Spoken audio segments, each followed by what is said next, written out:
आखिर क्या हुआ जब बर्बरीक ने चलाया कर्ण के कवच पर अपने 3 अमोद बाण।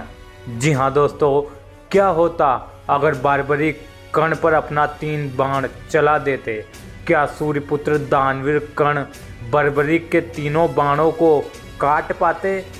क्या बर्बरीक के 3 बाण कर्ण के कवच कुंडल को भेद पाते? दोस्तों, बर्बरीक और महादानी कर्ण दोनों ही एक शक्तिशाली योद्धा थे। दोनों का पराक्रम अपने आप में अविश्वसनीय था।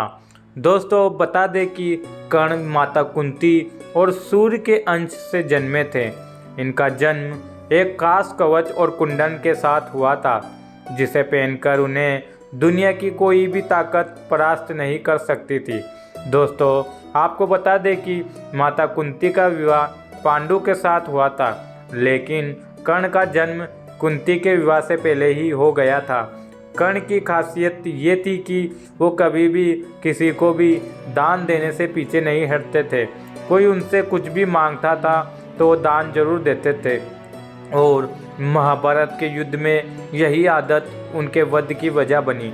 कर्ण के पास जो कवच और कुंडल था, उसके साथ दुनिया की कोई भी ताकत उन्हें हरा नहीं सकती थी, और महाभारत युद्ध के दौरान ये बात पांडवों को नुकसान पहुंचा सकती थी। ऐसे में अर्जुन के पिता और देवराज इंद्र ने कर्ण से उनके कवच और कुंडल को लेने की योजना बनाई कि वह मध्यम में जब कर्ण सूर्यदेव की पूजा कर रहा होता है, तब वहाँ एक भिक्षुक का वेश धारण करके उनसे कवच और कुंडल मांग लेते हैं। सूर्यदेव इंद्र की इस योजना के बारे में कर्ण को सावधान भी करते हैं। इसके बावजूद कर्ण अपने वचनों से पीछे नहीं हटते हैं। अब बात करते हैं दोस्तों बर्बरीक की। दोस्तों, बर्बरीक महाभारत के एक महान योद्धा थे। वे घटोत्कच और अहिल्यावती नाग कन्या माता के सबसे बड़े पुत्र थे। उनके अन्य भाई अंजन पर्व और मेघवर्ण का उल्लेख भी महाभारत में दिया गया है। दोस्तों, बर्बरीक को उनकी माँ ने यही सिखाया था कि हमेशा हारने वाले की तरफ से लड़ना, और वे इसी सिद्धांत पर लड़ते भी रहे। बर्बरीक को कुछ ऐसी सिद्धियां प्राप्त थी जिसके बल से पलक झपकते ही महाभारत के युद्ध में भाग लेने वाले समस्त वीरों को मार सकते थे। जब वे युद्ध में सहायता देने आए, तब इनकी शक्तियों का परिचय प्राप्त कर बाल्यकाल से ही वे बहुत वीर और महान योद्धा थे। उन्होंने युद्ध कला अपनी माँ से सीखी। माँ आदिशक्ति की घोर तपस्या करके उन्हें प्रसन्न किया और 3 अभेद बाण प्राप्त किए और 3 बाणधारी का प्रसिद्ध नाम प्राप्त किया। ईर्ष्यापुत्र वाल्मीकि ने प्रसन्न होकर उन्हें धनुष प्रदान किया, जो कि उन्हें तीनों लोकों में विजय बनाने में समर्थ थे। महाभारत के युद्ध को लेकर भगवान श्री कृष्ण को यह भय सताने लगा कि अगर बर्बरीक युद्ध में शामिल हुए और कौरवों की तरफ से यदि युद्ध किया तो पांडवों की हार सुनिश्चित है। बर्बरीक को हारे का सहारा कहा जाता है।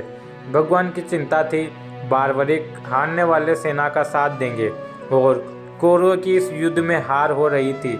इसीलिए भगवान श्री कृष्ण ने वेश बदलकर अर्जुन के साथ बर्बरीक से मिलने पहुंचे। बर्बरीक युद्ध के लिए जाने ही वाले थे।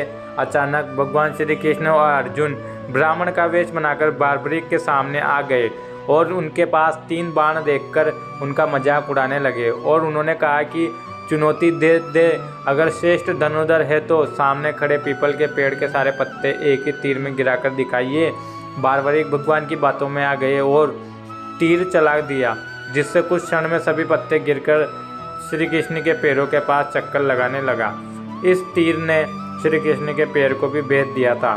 जी हाँ दोस्तों, इस पूरी घटनाक्रम में बर्बरीक की तीरंदाजी का पता करने के लिए श्री कृष्ण ने चुपके से एक पत्ता अपने पैर के नीचे दबा लिया था।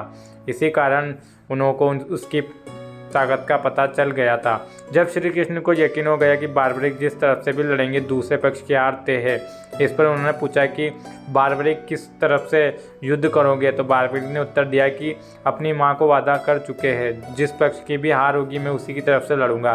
तो दोस्तों, इससे आप सभी इस बात से अंदाज़ा लगा सकते हैं कि सूर्यपुत्र कर्ण के आगे बर्बरीक टक्कर पर हो सकते हैं, और दोनों में अगर युद्ध होता तो दोनों की हार कभी नहीं होती।